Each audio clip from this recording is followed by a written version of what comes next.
प्रधानमंत्री नरेंद्र मोदी ने कहा, केंद्र सरकार ने देश में 3 करोड़ गरीबों को घर बनाकर सौंपा। आवास एवं शहरी कार्य मंत्रालय की प्रमुख 75 योजनाओं की जानकारी संबंधी कॉफी टेबल बुक का भी किया विमोचन।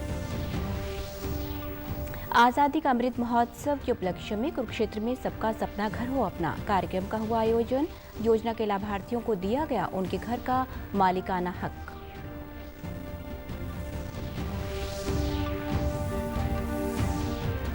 राज्यपाल बंडारू दत्तात्रेय गुरु जम्भेश्वर विज्ञान एवं प्रौद्योगिकी विश्वविद्यालय हिसार में शीर्ष नेतृत्व और शासन की राष्ट्र निर्माण में भूमिका पर आयोजित संगोष्ठी में हुए शामिल। कहा, नई शिक्षा नीति नैतिक मूल्यों पर आधारित। और स्वास्थ्य विभाग द्वारा आज प्रदेश भर में शहरी स्थानीय निकाय विभाग में कोरोना टीकाकरण के लिए चलाया गया 1 दिवसीय विशेष अभियान। नमस्कार, मैं सारिका शर्मा। अब समाचार विस्तार से। प्रधानमंत्री नरेंद्र मोदी ने उत्तर प्रदेश में 75 जिलों के 75,000 लाभार्थियों को प्रधानमंत्री आवास योजना शहरी की चाबियां डिजिटल रूप से सौंपी और उन्हें घर का तोहफा दिया। इस अवसर पर प्रधानमंत्री नरेंद्र मोदी ने कॉफी टेबल बुक का भी विमोचन किया। इसमें आवास एवं शहरी कार्य मंत्रालय भारत सरकार की प्रमुख योजनाओं के तहत पूरी की जा चुकी 75 योजनाओं के बारे में विस्तार से जानकारी दी गई है। यूपी के 75 जिलों में 75,000 लाभार्थियों को उनके अपने पक्के घर की चाबियां भी मिली। ये सभी साथी इस वर्ष दशहरा, दिवाली, छठ, गुरु पर्व, ईद ए मिलाद आने वाले अनेकों उत्सव अपने नए घर में ही मनाएंगे।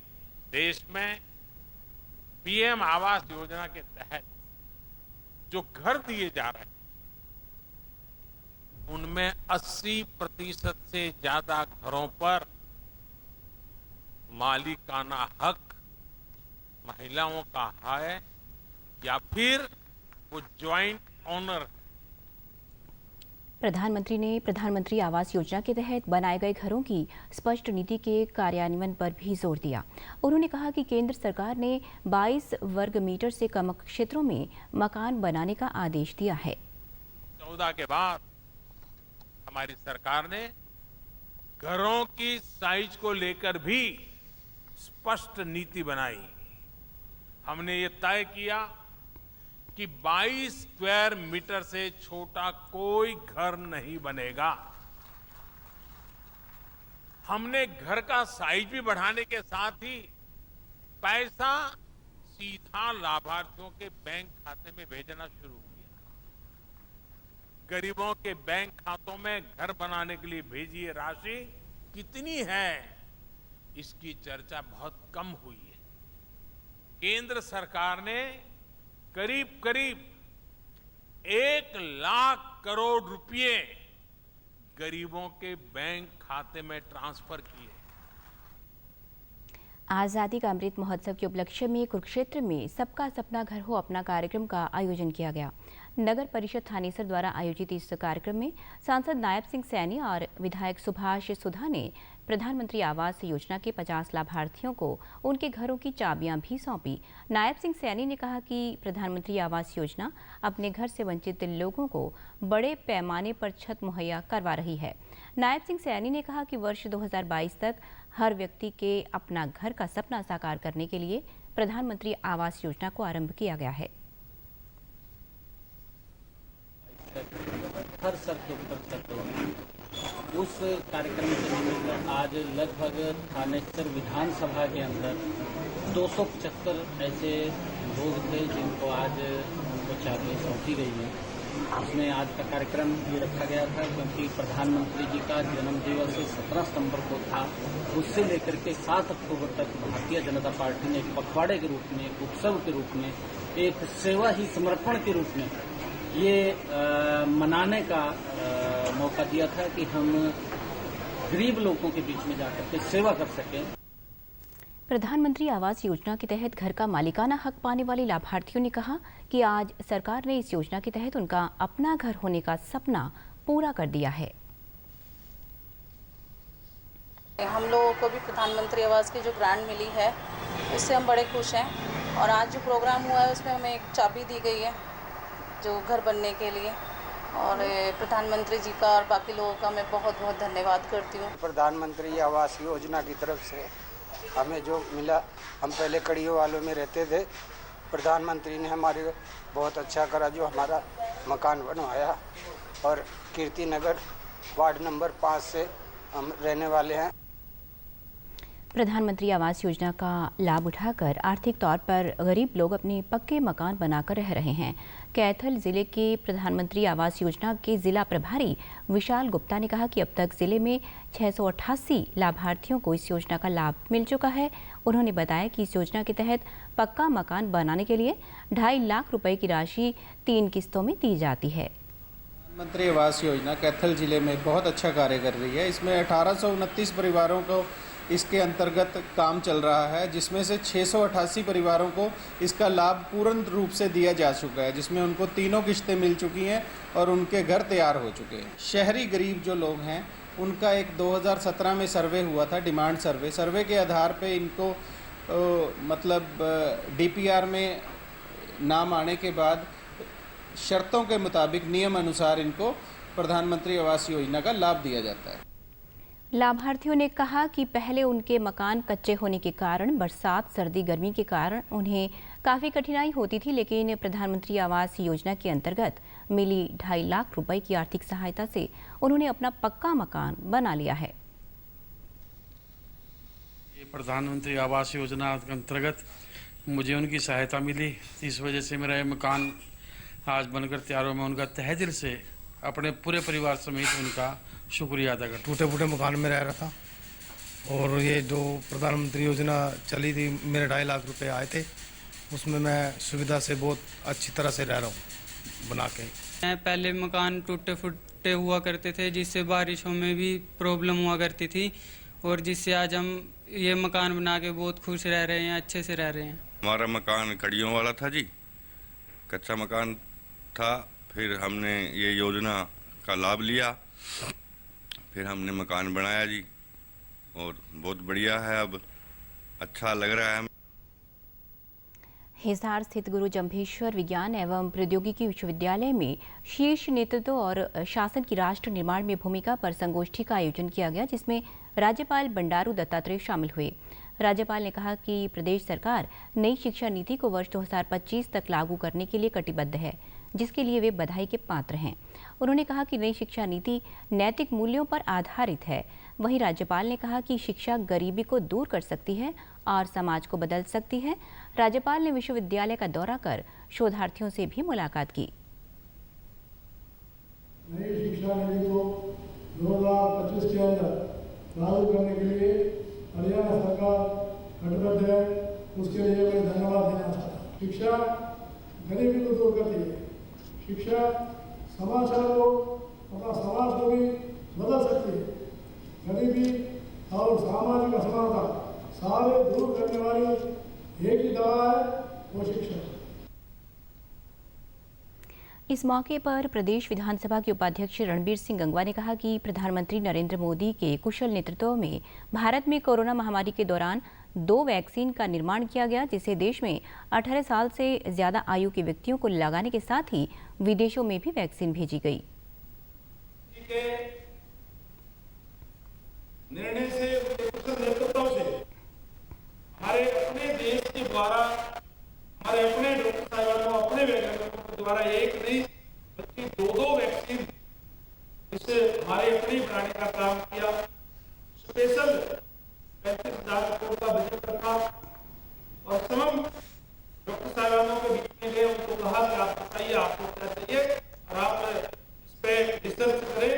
और आज हमें बताते हुए खुशी है कि न केवल 18 वर्ष से ऊपर हमारे पूरे देश के अंदर फ्री वैक्सीन लगाई जा रही है, बल्कि और दूसरे देशों के अंदर भी हमारी अपनी यहाँ की बनी वैक्सीन जो हम देने का काम कर रहे हैं। विश्वविद्यालय के कुलपति BR कंबोज ने कहा कि प्रधानमंत्री नरेंद्र मोदी और मुख्यमंत्री मनोहर लाल के नेतृत्व में देश ने चौतरफा विकास किया है। देश का नेतृत्व करने वाले अपने प्रधानमंत्री माननीय श्री नरेंद्र मोदी जी व हमारे माननीय मुख्यमंत्री श्री मनोहर लाल जी पर गर्व करते हैं, जिनके सुशासन में यह राष्ट्र दिन दुगनी रात। मुख्यमंत्री मनोहर लाल ने चंडीगढ़ में दृश्य के बोर्ड ऑफ डायरेक्टर की बैठक की अध्यक्षता की। उन्होंने कहा कि प्रदेश में विभिन्न प्रकार के सर्वे, गिरदावरी और इमेजिंग के कार्य को तत्परता से निपटाने के लिए drone imaging and information service of Haryana limited का गठन किया गया है। मुख्यमंत्री ने कहा कि प्रदेश में ये एक अनूठी शुरुआत है और इसका उपयोग राजस्व के अलावा खनन, वन, यातायात, नगर एवं योजना विभाग, कृषि आदि विभागों में किया जा सकेगा। उन्होंने कहा कि ड्रोन व्यवस्था से प्रदेश में हर वर्ष मैनुअल किए जाने वाले सर्वे के कार्यों में आने वाली दिक्कतें दूर हो सकेंगी और सर्वे वैज्ञानिक तरीके से किए जा सकेंगे। स्वास्थ्य विभाग द्वारा आज प्रदेश भर में शहरी स्थानीय निकाय विभाग में कोरोना टीकाकरण के लिए 1 दिवसीय विशेष अभियान चलाया गया। राज्य के प्रतिरक्षण अधिकारी वीरेंद्र अहलावत ने बताया कि शहरी स्थानीय निकाय विभाग के कर्मचारी अग्रिम मोर्चे में शामिल हैं, इसीलिए इन कर्मचारियों को सुरक्षा कवच प्रदान करने के उद्देश्य से ही ये विशेष अभियान चलाया गया। प्रतिरक्षण अधिकारी ने बताया कि शहरी स्थानीय विभाग के लगभग सभी कर्मचारियों का कोरोना टीकाकरण हो चुका है। उन्होंने कहा कि जो कर्मचारी टीकाकरण से वंचित रह गए हैं, आज के इस विशेष अभियान में उन्हें कोरोना रोधी वैक्सीन लगाई गई। फ्रंटलाइन वर्कर्स, उनको भी हमने वैक्सीनेशन कर दिया था और इसका उद्देश्य सिर्फ यही है कि 100% अगर कोई रह गया है, वैसे तो ज़्यादातर कवर्ड ही हैं, उसके लिए हमने एक लेटर निकाला था यहाँ से एमडी साहब के माध्यम से, मंत्री जी के कहने पे, अगर कोई बचा हुआ है फर्स्ट डोज का या सेकंड डोज किसी की बची हुई है तो उसको 100% हम वैक्सीनेट कर दें। पंचकुला शहरी स्थानीय विभाग के कर्मचारियों ने बताया कि स्वास्थ्य विभाग द्वारा चलाए गए इस अभियान के तहत उन्हें आज कोरोना रोधी वैक्सीन लगाई गई है। उन्होंने कहा कि कर्मचारियों के लिए चलाया गया यह अभियान सराहनीय है।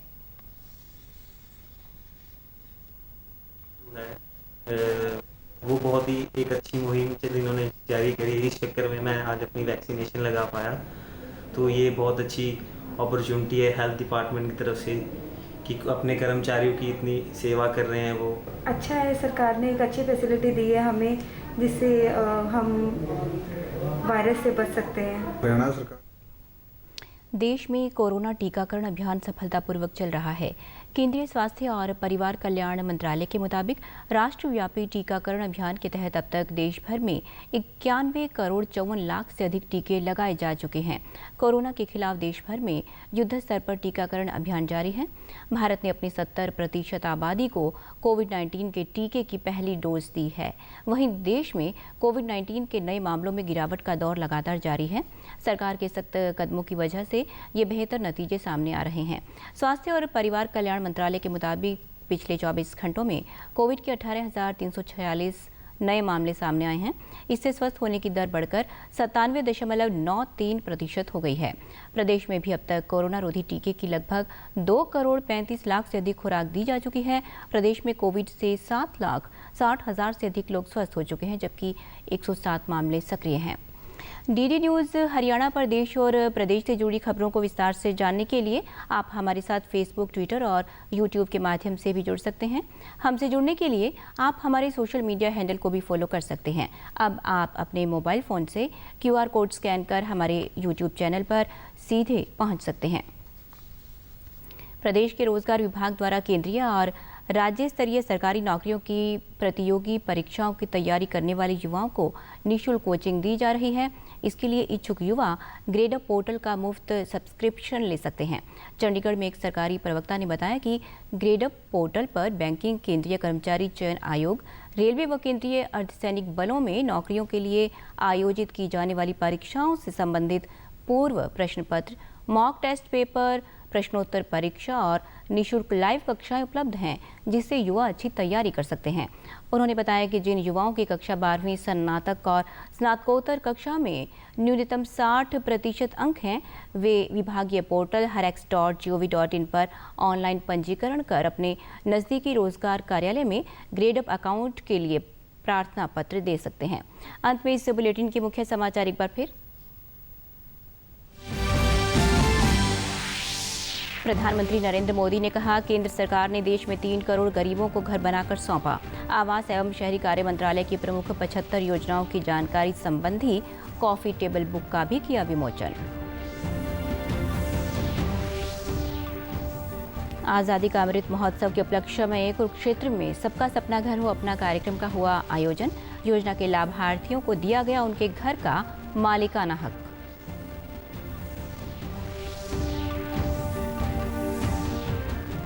राज्यपाल बंडारू दत्तात्रेय गुरु जम्भेश्वर विज्ञान एवं प्रौद्योगिकी विश्वविद्यालय हिसार में शीर्ष नेतृत्व और शासन की राष्ट्र निर्माण में भूमिका पर आयोजित संगोष्ठी में हुए शामिल।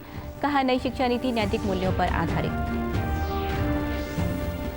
और स्वास्थ्य विभाग द्वारा आज प्रदेश भर में शहरी स्थानीय निकाय विभाग में कोरोना टीकाकरण के लिए चलाया गया 1 दिवसीय विशेष अभियान। सभी दर्शकों से अपील है कि आप जब भी घर से बाहर निकलें तब मास्क जरूर पहनें, 2 गज की दूरी बनाए रखें और एक नियमित अंतराल पर अपने हाथ धोते रहें। और अगर आप पात्र हैं तो टीकाकरण अवश्य करवाएं, तभी आप कोरोना महामारी से बच सकते हैं। आज के बुलेटिन में बस इतना ही। नमस्कार।